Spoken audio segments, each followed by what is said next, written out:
There's some music playing, or is someone having something in the background? I hear some music sometimes. You got voices in your head, Theo, now. So we're live now. Probably we're hearing someone. Okay. Welcome everyone. Thank you for going through this. We had some technical glitches, but welcome. Good evening, everyone. Bonsoir tout le monde, and welcome to MTL Green's Beehive episode number 1. My name is Omar Juma. I'm an experienced designer at MTL Green, and I'm going to be the moderator for the whole episode. For today's episode, I'm going to quickly go through the agenda and what to expect in today's episode. And after that, we'll be hearing more from a couple of eco-initiatives from Montreal. So before anything, MTL Green is a community group here in Montreal, supporting the eco-initiatives and the citizens of Montreal to make Montreal a greener city. One of the new projects that we started is Beehive, because we believe in nurturing the journey of eco-initiatives. And we do that by creating platforms for knowledge transfer between eco-initiatives and the community. And Beehive is one of the good examples of that. Each episode, we're going to have 2 eco-initiatives in Montreal, and initiatives can be anything. It doesn't have to be an application or a business. It can be a political campaign. It can be a small project that you start from home that you want to get ideas on. You can do all of that and bring those initiatives over here. What's really going to happen in Beehive is the initiatives are going to unbox their initiatives. They're going to harvest expertise. And then once the episode finishes, they're going to test out their ideas. They're going to recultivate the ideas. And eventually, together, we're all going to pollinate change.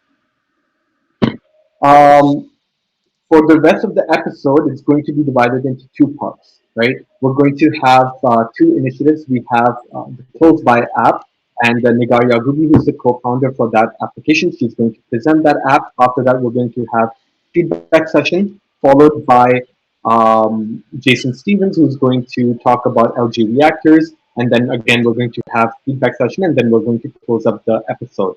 Now, the feedback session is going to be very interesting. It's very concise.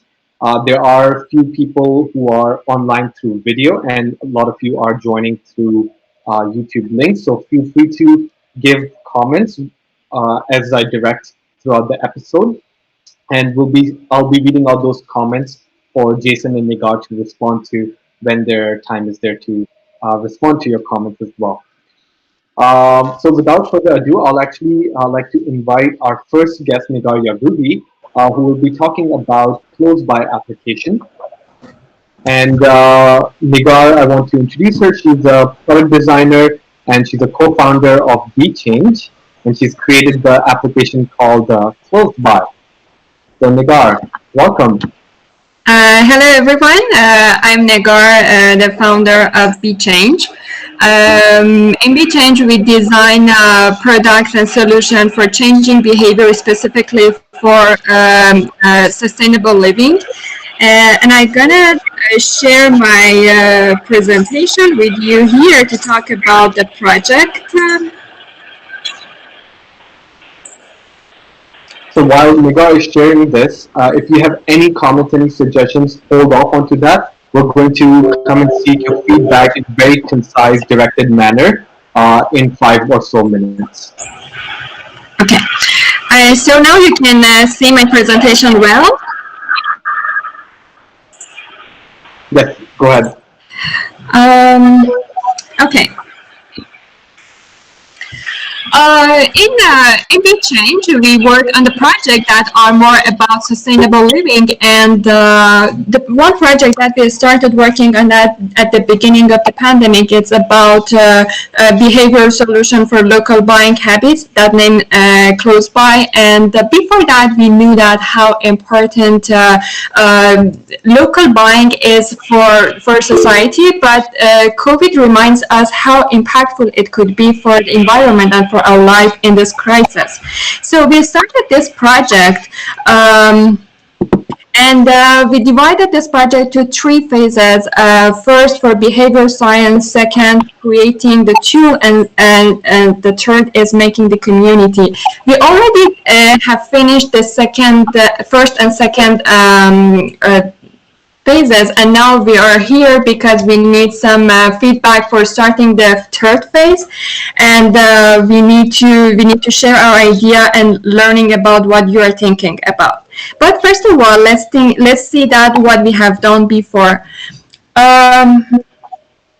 When we start talking about changing behavior, we need to go through the science and understand exactly what behavior we need to change to address this specific problem, and what methodology, what incentive mechanism and techniques address this behavior. So after that, we can create a solution for that, which is designing a tool. So for the first step, we realize the roadmap of the behavior of close by, and after that, we have designed the tool that is already done, and it's an application that is available in the market for iOS and Android.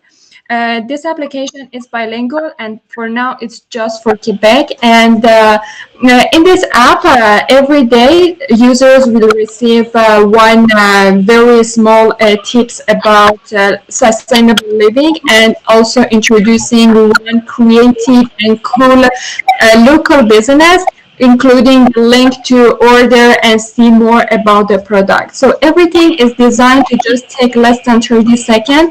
It has a notification system so a user can understand which timing they want to see the new news. It's syncable with the Google Calendar and Apple Calendar, and everything is so simple to use.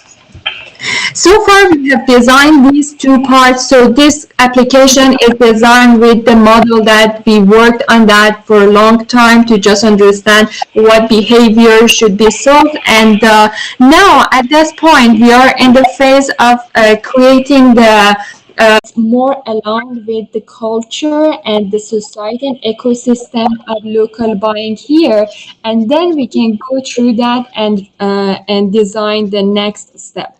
So this is our project. We are at the beginning of the community building phase. We already have our application. We know this application is based on the behavioral roadmap that we have.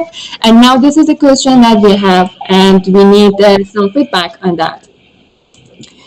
And that's it. I'm waiting for your answers. Wonderful. Thank you, Nigar. You were right on time, 5 minutes. Excellent. So we're actually going to move into the feedback session. And there's a different kind of feedback session that we're going to follow today. Before that, I actually want to introduce everyone else who's on the call. So just like the people who are going to be sharing comments, we are imagining people to join in through the Google Meet in the future. And this time we're actually presenting it with the amazing MTL Green team on the call, and they're going to sort of show how the feedback session will be done. Don't worry, we'll take their feedback as well as your feedback on the comments as well. I want to very quickly introduce the people who are online, and please turn on your videos, keep yourself mute, and once I ask you guys to speak, that's when you guys are going to unmute yourself. So on the call we have Monica Potocki, who is an environmental system and program specialist at Bell Canada. We also have Seen Bandan Bruke, who is an environmental manager for systems and projects at Air Canada. We have Jason Stevens, who's going to be the next speaker for the Eco Initiative. He's a finance and gaming entrepreneur with a shift in focus towards environmental and sustainability projects. We already heard from Nigar. We also have Christy Hyman, who is pursuing a data science certificate at U Waterloo with special interest in sustainability. We have Paul Cucuriano, who is a DevOps at Ubisoft, which is a gaming company with special interest in sustainability, green tech, and health. And we have Theo van Brabant, who is a sustainability strategist. And I myself, I manage sustainability projects at McGill University.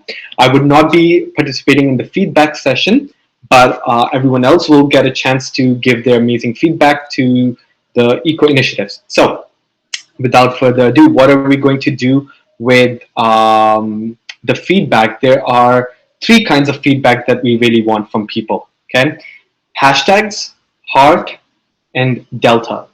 Okay, so hashtag is something that is memorable to you. If you were to turn off this live stream right now and go talk to your friend, your partner, any family member, what is that something that you're going to talk about this eco initiative, something that's super memorable to you? Hence a hashtag. We're going to spend 2 minutes on that. Then we're going to talk about heart, which is something that you like or you love about this project and you want Nigar and Jason to keep on doing those things, or something unique that you found over here. So, commend them for that. And then we're going to move into the constructive element of this, which is the delta. So delta is a symbol for change. So that's when you're going to share suggestions on what can be changed or improved upon. If you have suggestions about an organization or website that you think that the two eco initiatives should really look into, please share them over here as well. Now, the first one that we're going to do is hashtags. Ignore some of the glitch that we're getting over here from Google Meets. We're going to be back on in 1 second. So thank you, Theo, for commenting the hashtag hearts and delta. So that's what we're going to do. So we're going to spend next 2 minutes on hashtags. People who are watching this online and are logged in from YouTube, please comment with hashtag and the response, and I'll be reading that in a minute or so. So let's start with Seem. If you would like to unmute yourself and give us feedback on the hashtag. I'm going to very quickly remind you of what Nigar's request is. Nigar is going to be mute for the next 6 minutes, so we can just say anything we want, right? So she wants to get feedback on the next steps. Should she go for creating a web page or social media that just provides positive information, or should she go towards creating something that provides more useful information categorized in terms of Quebec organizations and companies and all of that? So, Seem. Perfect. So I start with that feedback, or do I also throw in my hashtag in there from what I thought was really memorable? And we'll keep it very concise. Because yes, perfect. Everyone. I think my hashtag would be the amazing agility you're acting with, Negar, for building out this app during the pandemic, clearly focusing on a need that that you fill with this application. And Omar, tell me if I continue with my feedback or if we just do the whole tour first hashtags. We're going to go through other hashtags. Monica, perfect. Do you want to tell me your hashtag? Unmute yourself, please. Yeah, for me, the takeaway is that it's connecting without any restriction, whether it's COVID or not, information always available on what's the most accessible around you. Awesome. Jason, so this way, other eco initiatives can also give feedback as well. Jason, what is your hashtag for Nigar's project? Well, my key takeaways as a hashtag was obviously it was behavioral change, which I love. It's a huge thing that we need to do, and local buying obviously is a key need in our environment for sure. We need to do that. So those are my two hashtags. Wonderful. Okay, Christy. I think everybody reiterated what I was going to comment on. So wonderful. I love that. Theo. Right mix for your behavioral change strategy. Perfect. Kellyn, do you want to participate as well? Not this time. Okay. But thanks though. Next time. Awesome. Thank you. Perfect. So we haven't received any other hashtags from the community on Google on YouTube. Feel free to comment over there. I can read them again later on as well. Let's go on to round number 2, which is the heart. What did you really like or love about Nigar's project? We'll go in a similar order. Let's go with Seem first. Yes, what I really loved about it was that it was focused on the long-term commitment to sustainability, which I think is different from the other applications we've seen. So that's my heart. Awesome. Jason.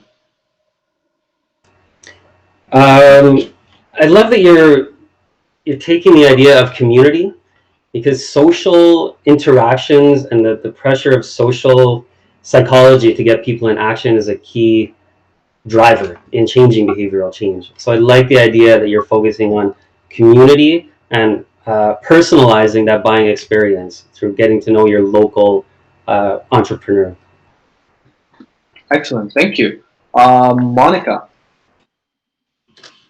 Yeah, for me the heart, but we can also call it the honey for Nagar, our bee in the hive today. So to me, I thought your presentation was straight to the point. You highlighted, the options. It was like very like evident where you're heading. So I thought that was nice, and the color, the branding, to me, it stick to me. Probably because I'm brainwashed from the blue, so I notice everything that's blue. But otherwise, a great job on that. Beautiful. Thank you. Theo. Yeah, I like the inquiry into determining what's your best action set for moving on. Is it positive or a more useful type of information? It's a good question to ask. I would go further into validating this as well with your audience. Sounds good. Christy. What I really liked about it is just very different, a very different approach to, consume, me as a consumer. So. Wonderful. Thank you. So, Monica, you took the line that I was going to say at the end of this, but the heart session is the honey that we get to give to people in the beehive, and now the constructive criticism component comes in, which can potentially be the sting that you get from honeybees in the hive, right? But we'll try to keep it constructive as well. So let's talk about the delta, the change that Nigar and her project can really take on. And over here, let's try to focus on some of the comments about the next steps as well, to provide either positive information or useful information, because this will be quote unquote useful for Nigar to take the next steps, right? So I'm going to shuffle this around a little bit. Monica, do you want to give us some delta? Yeah, to me, I think it would have been nice to see like a concrete example, like this so-and-so person locally, this local farmer enterprise is doing this, and this is how Nagar connected with them on Tuesday based on that need. Like kind of do a case of like a situation where people could really imagine themselves applying it in their immediate habit and need. Excellent. Scene.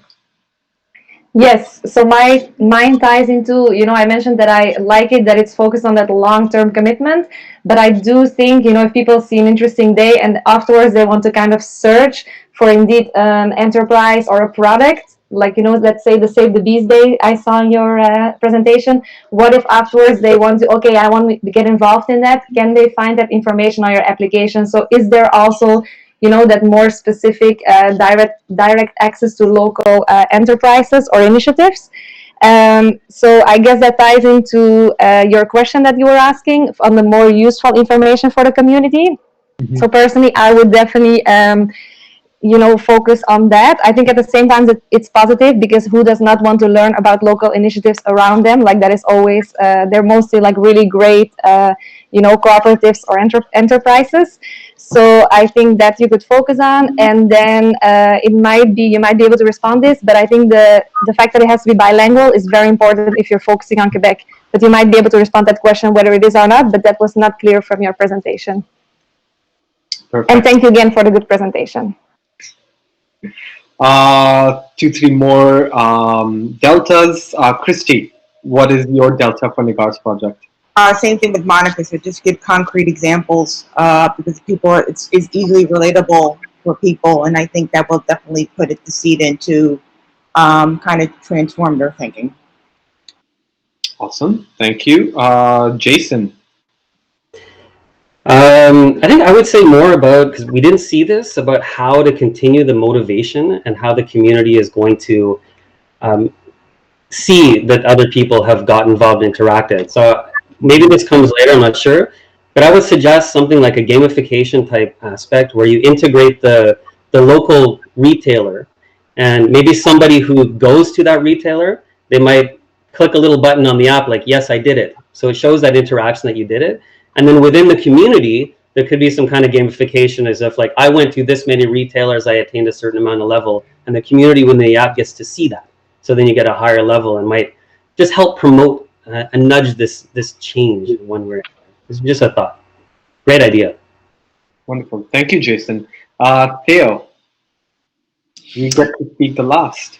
Yeah, in general, yeah, similarly, yeah, a use case would have been nice, sort of like how a user go through this process and what kind of insight or useful or positive information do they get that motivates them to go further. So I would just focus a bit more on that, so we get a better idea of how this could unfold. Wonderful. Thank you, Theo. I do have so many ideas as well, but I've already given a lot of feedback to Nigar, and I'll do that, after the call as well. We're going to give Nigar 1 minute to respond to a lot of these comments over here, and maybe potentially reiterate as to what is your ask, or the people who are watching this, if you want them to connect with you, what are the things that you're looking for? Thank you for the feedbacks. It was very nice to hear different feedbacks in a very short time, and seeing, yes, it's bilingual. Everything that we should create here is bilingual, and the website and the application is the same as well. And having some example is very interesting, that I think whether we create necessary information or positive information, we need to do everything with examples so people can understand it better. And for gamification, it's the next step of how to execute the community. After we understand that which type of community we need to create, then we can go through that. Okay, we need to do it as a kind of what kind of tools we can use. For example, we can use another app or social media or website or kind of gamified process. So it's after creating the community, but absolutely it's a very good idea. Okay. Last 15 seconds. Is there something left that you want to share? No, just say thank you, because it was a perfect feedback series. Wonderful. Wonderful. Thank you, Nigar. And Nigar will be on the call till the end as well. And, she'll be sharing her thoughts for Jason's project as well. So without further ado, we're going to invite Jason Stevens over here. As I mentioned before, Jason is a finance and gaming entrepreneur with a very interesting life journey, and he has a shift in focus towards environmental and sustainability projects, which sort of ties into the project that he's going to talk about, LG reactors. So, Jason, welcome. All right. Thank you, Omar, for that great introduction. My pleasure. All right, let me start sharing my screen. As you said, wait, share the screen here. Got this hide this. I assume you guys can see now what I'm showing. Yeah, I'd like to talk about algae bioreactors and algae cultivation. It's not something new. We tried this times before, but this is a new idea that's come up through a company called Hypergiant, and they're using artificial intelligence to enhance the production of algae. So let's just take a look at what the opportunities can be presented through this development. So first of all, why are we doing this? I mean, what's the problem?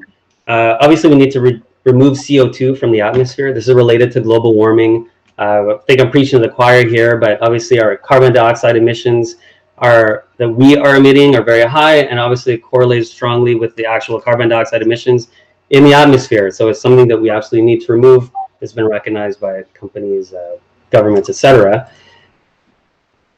So how are we doing this right now? Well, obviously there's trees. We plant a lot of trees. Trees are great, okay, but we also use trees. So there's some bottlenecks there. Direct air capture is being done, but it's quite expensive. So we're working on that technology for the moment. There's already large raceway algae ponds that are created, but they're not really good for Canada. It's kind of cold water freezes, and it's not very economically viable. It's better used for municipalities trying to clean up water and using it for biofuel.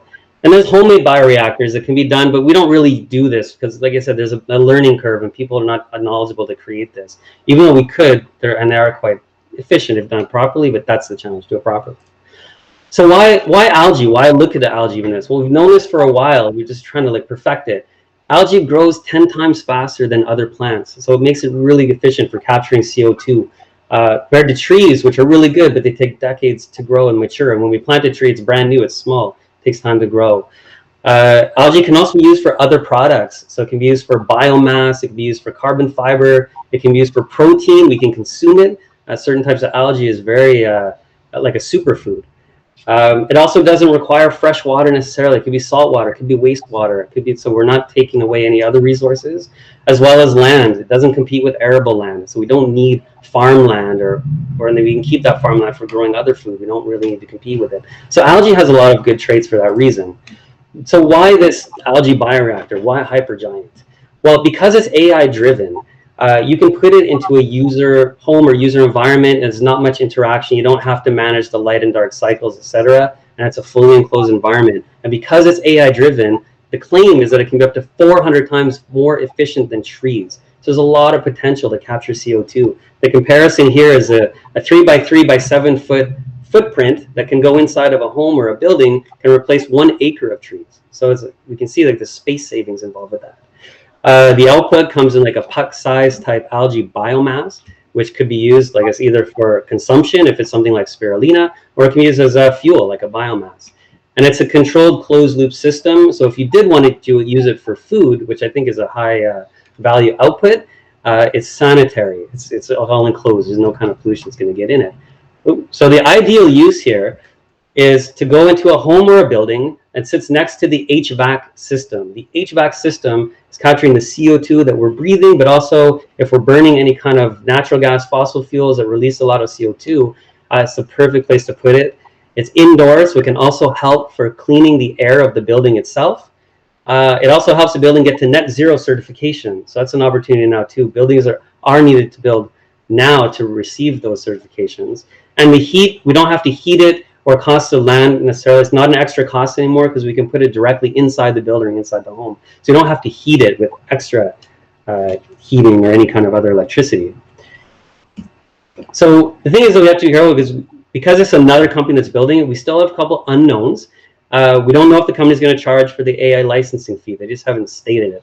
We don't know the schematics yet, so we don't know exactly how much it's going to cost to build. We don't know the exact timeline that's going to come out, though it should come out this year by the end of 2020. The claim is to absorb about 1.5 tons of CO2 per year for that design, but we're not sure of the power requirements. We don't know if that's net, and we don't know how much biomass it will create in what time frame. Nonetheless, when it does come out, there are some opportunities here. So because it's open sourced, it's a scalable design. It's out for the maker community. So anybody can build this once we have the schematics come out. So they're letting anyone go. As I said before, it's AI driven, so it's easy for the operator to use. Spirulina is a high value production. People in the homes can actually use this for consumption, or it could be sold as a high value product, which gives it more economical viability at this time. In terms of financing, governments are now able perhaps to put money into this kind of a project through NGOs or nonprofits because they have their own targets for the Paris Agreement. And maybe even some of the balance of the cost, if it can't be fully funded, could be funded by the building themselves or the designers themselves to hit their net zero requirements for the municipality. So what I would be looking here from the Beehive would be mainly to help find some knowledgeable team members to actually build it. Maybe some people with HVAC knowledge, some people with engineering knowledge, help build it. Find an actual physical location where this could be built. So we have the tools to build it. And maybe to help in the process, the application process for other NGOs, or if you have contacts, to maybe apply for getting some funding in order to build this prototype initially.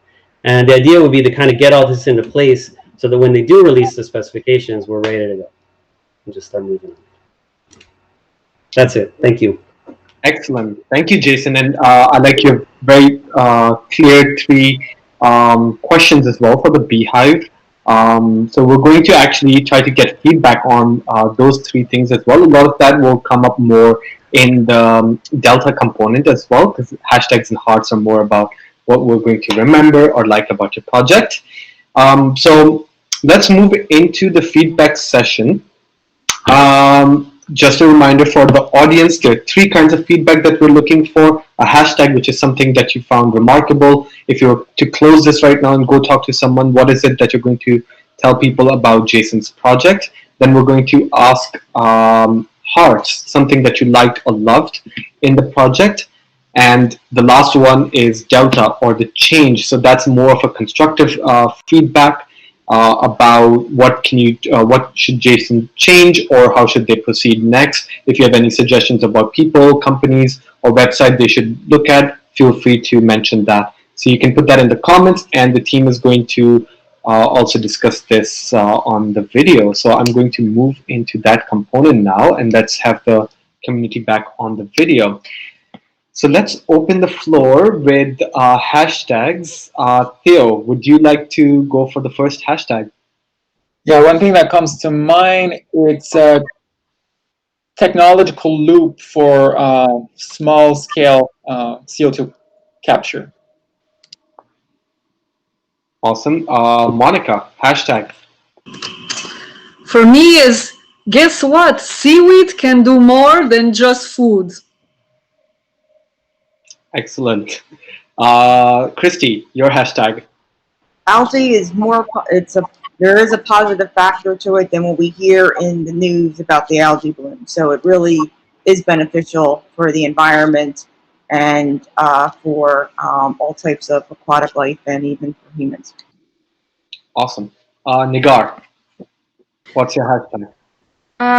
For me, it's an innovative alternative solution for CO2 reduction. Nice. Scene, what's your hashtag? Mine in the same trend. My hashtag was "The future is algae." Beautiful. That might be a tagline for you, Jason. Okay. Let's see if we have any comments. Not yet. Please feel free to comment over here if you're not sure which category it falls into. Write the comment. I'll categorize them for you. Let's move on to second round of feedback. The heart, something that you loved or liked about Jason's project. Monica, what's the honey that we're going to give Jason? Oh, yeah, that's a lot of green honey in there. Well, I thought the presentation was super clear, like what can algae do? What is the format? What are the problems? What's the next step? Like, to me, it was super structured and clear. There were pictures to see how this thing looks like. So I really loved like the flow, and it was like a learning experience because it's a technology that's unfamiliar, but the flow that you brought it towards made it that people in 5 minutes understand what this brand new concept is all about. So great job on that. Wonderful. Thanks, Monica. Christy. Very flexible. You make a very palpable argument. Why do you need it? What are some of the benefits? What are how the different sectors are becoming involved, and one thing that I really was impressed was that you also address the uncertain factors. So you're like, this is a great technology, but here's going to be some of the variables that we're not quite sure yet. But it also, you really bring it to the community to engage in reaching out to help. Perfect. Thanks, Christy. Nigar, what's your honey or heart for Jason's project? The part that I loved a lot is that this project is open source. I really like the idea of making the concept of one innovative solution at the beginning open source. It's so cool. Awesome. Thanks, Nigar. Scene.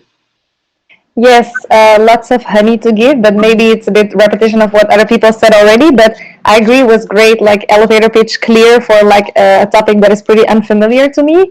I love it that it's small scale, that it's easy to implement. You know, like it's an easy solution for an enterprise, an organization that's looking for something like that. And also love the multiple uses. Like, you know, it's not only cleaning the air, you like close the loop, making that connection with like using it.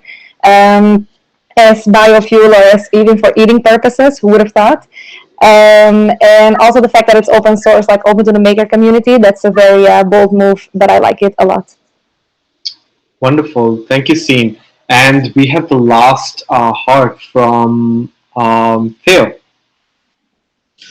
Yeah, thanks, Omar. Yeah, I like the design philosophy, the way am I open to, more possibilities. We're unsure, we want to experiment, we want to learn. I think that's the right approach in this environment right now. We need to try different things and experiment and learn from them, and then share that, and the open source adds to that as well.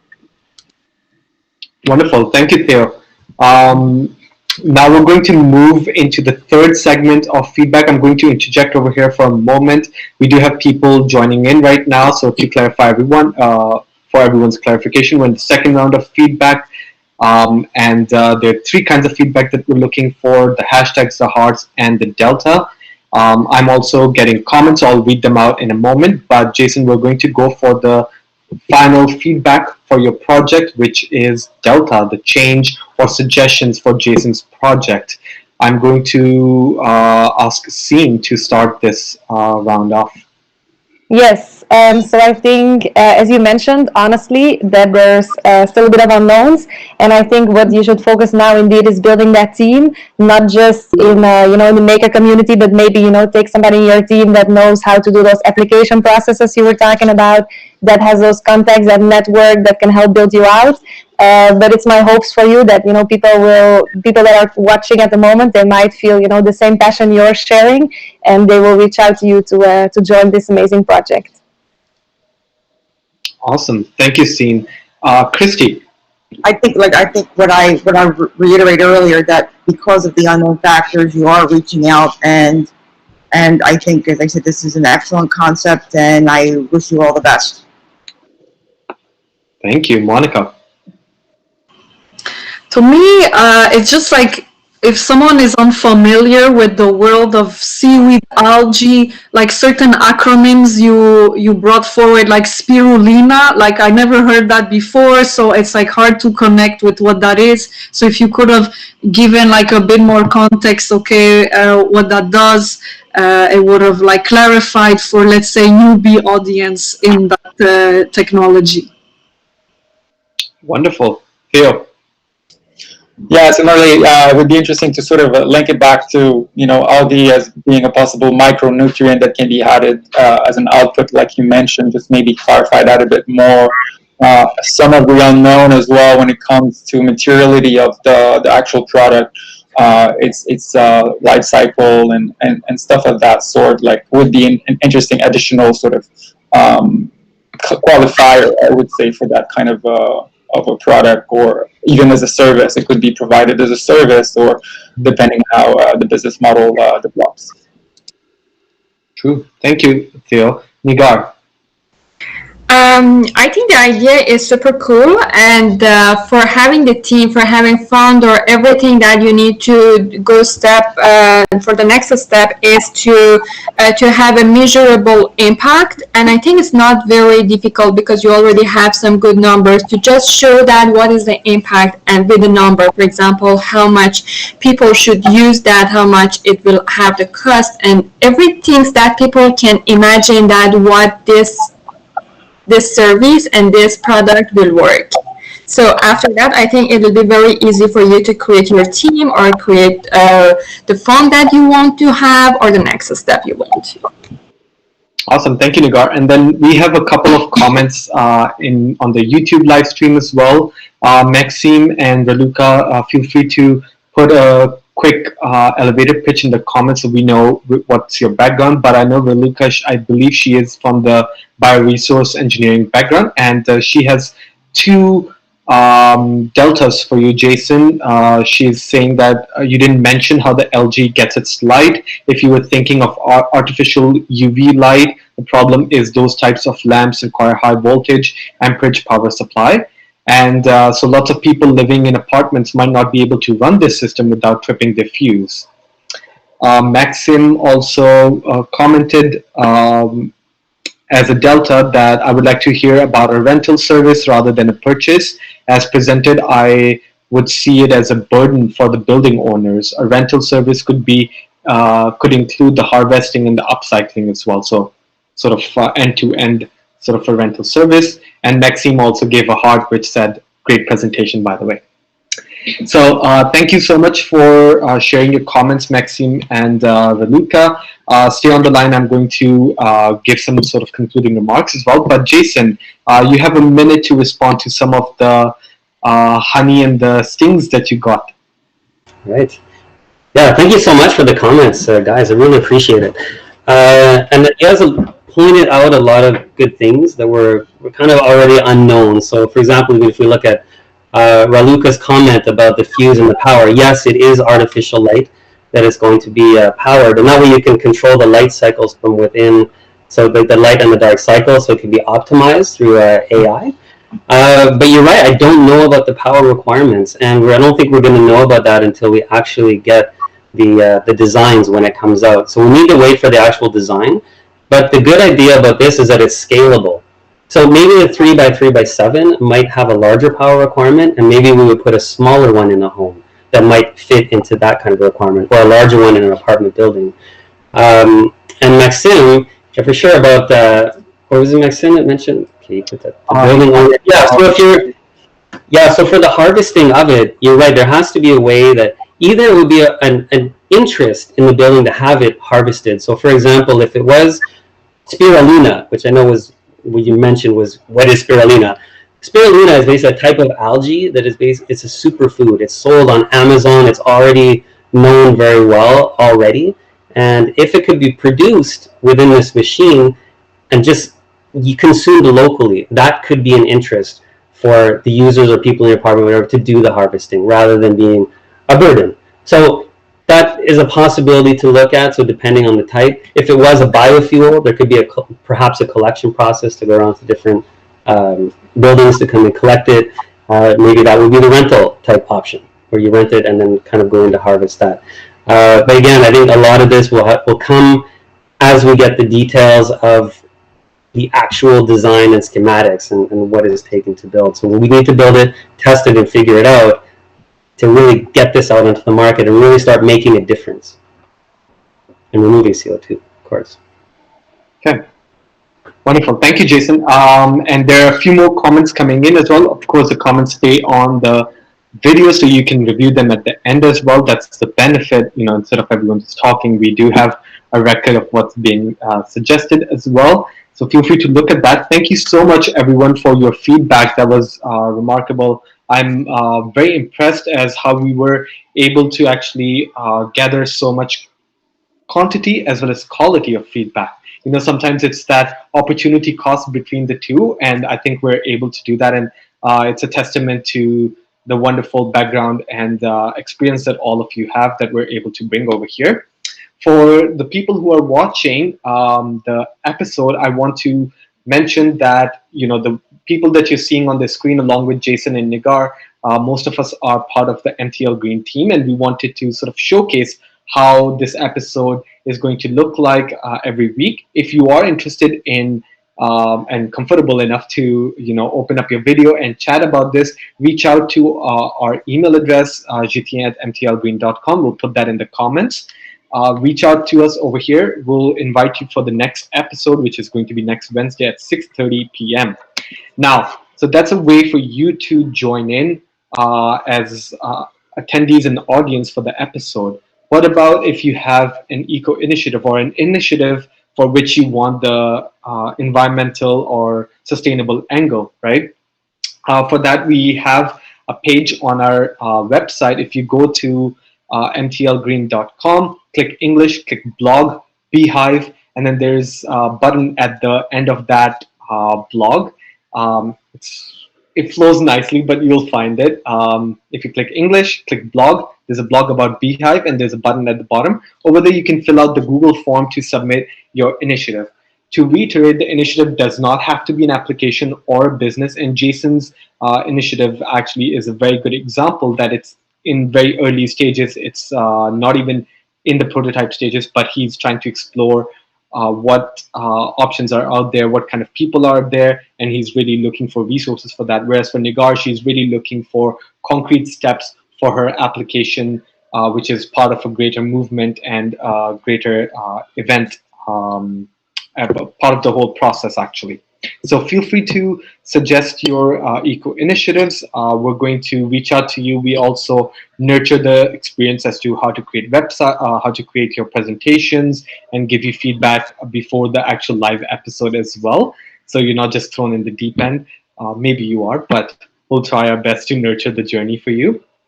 And if you have any hashtags, hearts, or deltas about the episode, about the MTL Green project that we started over here for Beehive, any honey, any stings, feel free to send them to us on our email address, which is jiti@mtlgreen.com. We're also on Facebook and Instagram by the name of MTL Green. Thank you, everyone, for taking out time from your evening on a Wednesday night. And I hope to see you all next week. Take care.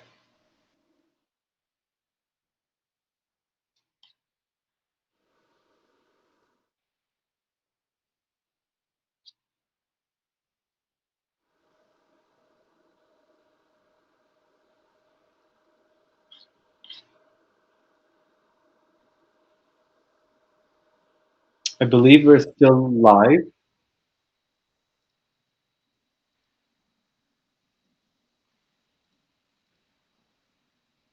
Paul, can you close?